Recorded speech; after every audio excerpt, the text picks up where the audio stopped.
लोकसभा 2024 के चुनाव को लेकर सभी पार्टियों की चुनावी सभा का दौर जारी है।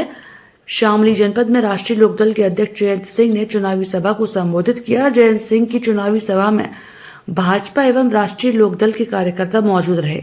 इस दौरान उन्होंने पूर्व के गठबंधन पर जमकर निशाना साधा और कहा कि पूर्व की पार्टी हमें बेगम और खुद को बादशाह बनाने में लगी थी। उन्होंने भाजपा प्रत्याशी प्रदीप चौधरी के समर्थन में आगामी 19 अप्रैल को मतदाताओं से वोट देने की भी अपील की। शामली जनपद में आगामी 19 अप्रैल के प्रथम चरण में मतदान होगा। प्रथम चरण के मतदान को लेकर शामली जनपद के कस्बा ऊट में राष्ट्रीय लोकदल के अध्यक्ष जयंत सिंह ने एक चुनावी सभा को संबोधित किया। मंच पर पहुंचते ही भाजपा और राष्ट्रीय लोकदल के कार्यकर्ताओं ने संयुक्त रूप से जयंत सिंह का जोरदार स्वागत किया।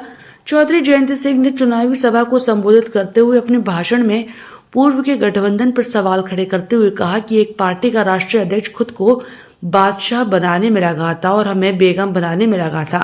उन्होंने कहा कि वे हमेशा से किसान और मजदूरों की लड़ाई लड़ते आ रहे हैं और आगे भी अपनी लड़ाई जारी रखेंगे। उन्होंने कैराना लोकसभा सीट से भाजपा प्रत्याशी प्रदीप चौधरी को आगामी 19 अप्रैल को मतदाताओं से वोट देने की अपील की। उन्होंने कहा कि प्रधानमंत्री नरेंद्र मोदी की अगुवाई में एनडीए गठबंधन की सरकार बनेगी, जो सरकार पूर्व प्रधानमंत्री चौधरी चरण सिंह को भारत रत्न देकर जो गौरव बढ़ाने का कार्य किया है, वह सरकार किसानों का शोषण नहीं कर सकती। इस दौरान चौधरी जयंत सिंह की चुनावी सभा में हजारों की संख्या में समर्थक मौजूद रहे। सीधी सी बात है, लोकदल एनडीए में शामिल हुआ है। उन सब से अपने जो लोग हैं, समर्थक है, उनसे अपील करने आया हूँ। सबकी वोट कीमती है, हर वर्ग की वोट हमें चाहिए। जातिवाद से ऊपर उठकर किसान की बात को मजबूत करने के लिए, और चूंकि सरकार ने भारत रत्न किया है, ये क्षेत्र हमेशा चौधरी चरण सिंह जी के साथ रहा। विशेष सम्मान और प्यार और लगाव लोगों के मन में है। तो चौधरी चरण सिंह से जुड़ी हमने कुछ बात बताई लोगों को। साहब, एनडीए ने 400 का नारा दिया है, लेकिन यहाँ पे ठाकुर भी नाराज है, गुर्जर भी नाराज है, जाट भी नाराज है, तो सैनी भी नाराज है। कैसे मैं कई चुनाव में लड़ा हूँ, कई चुनाव देख लिए। जी जी जी। चुनाव में पता लगता है कि सारे हमसे नाराज, जी जी, फिर मनाने पड़ते हैं। ये राजनीतिक प्रक्रिया होती है, तो इतना कोई नाराज नहीं कि वोट नहीं करेगा, सब वोट करेंगे। तो सबको मालूम है कि क्या माहौल देश में बन रहा है, और जो देश में माहौल है, शामली उससे पीछे नहीं। जैसे सहारनपुर की रैली में आप नहीं दिखे, प्रधानमंत्री की रैली में मैं पहुंच नहीं पाया। आपको किसानों का दुख, बहुत बड़ा दुख है कि आप पार्टी के लोग थे। आज मैं यहाँ हूँ, योगी जी के साथ बागपत में मंच साझा किया। आगे भी कार्यक्रम होगा, साथ रहेंगे हम लोग।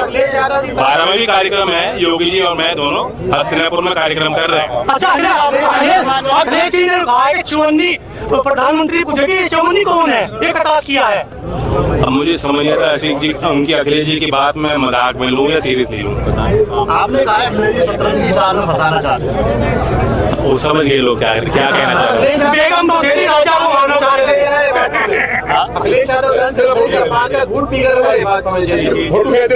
देखिए, जहाँ सम्मान होता है वहीं हम लोग रहते हैं, हमारी आदत का हिस्सा है। अगर सम्मान नहीं मिल रहा होता, और किसको सम्मान नहीं मिल रहा है, जब चौधरी चरण सिंह जी को भारत रत्न इसी सरकार ने तो दिया है। प्रधानमंत्री जी की मुस्कुराहट आपको देखनी चाहिए थी उस दिन, जब भारत रत्न मुझे दिया जा रहा था। तो अंदर की सभा प्रत्याशी है उत्तराखंड समाजवादी पार्टी की, उनके जो भाई है ना, उनका एक वीडियो वायरल हो रहा है। वो कह रहे भाजपा वालों को सीधे धमकी दे रहे हैं कि हाथ न लगा दे, हम मनोबल रसन की औलाद है। इसके बारे में क्या कहेंगे? सब किसी न किसी के औलाद ही होते हैं, उनका भी सम्मान है और दूसरों का भी सम्मान है। सर, मुजफ्फरनगर सीट जोर जबरदस्ती किसी के साथ कर नहीं पाएंगे। मुजफ्फरनगर सीट और कैराना सीट ऐसा लग रहा है कि जाति दिखाई दे रही है एनडीए से।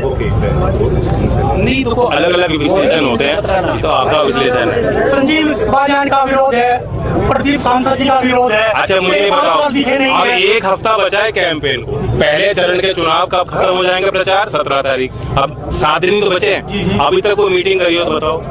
इंडिया कहाँ है? कागज में ही तो है, दिल्ली तक तो सीमित है। सोशल मीडिया के कुछ साथी बंधु हैं, वही तो चला रहे हैं। जमीन पर आज अभी तक उनको हिम्मत नहीं मिली कि हम मीटिंग करते हैं। अखिलेश जी आके प्रचार क्यों नहीं कर रहे? क्यों नहीं कर रहे? मैं पूछना चाह रहा हूँ, कर देना चाहिए था। इतनी मजबूत स्थिति होती तो नेता भीड़ से पीछे रहता है। नेता को तो भीड़ चाहिए होती है, ये तो हम लोगों की खुराक होती है। और जहाँ इतना उनके पक्ष का यदि चुनाव होता तो अब तक वहाँ लोगों के बीच नहीं आए होते। तो 400 पार कैसे हो होगा जैन चौधरी भी वहाँ पे मुसलमान भी आईआईटी से जुड़ा था।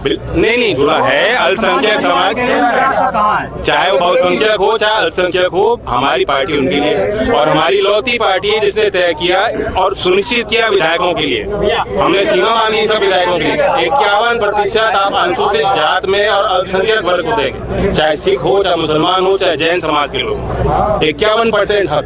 तो जो रिसोर्सेज हमारे पास है वही हम आवंटित कर रहे हैं। तो कैराना की जनता को क्या संदेश देना चाहते हैं जैन चौधरी?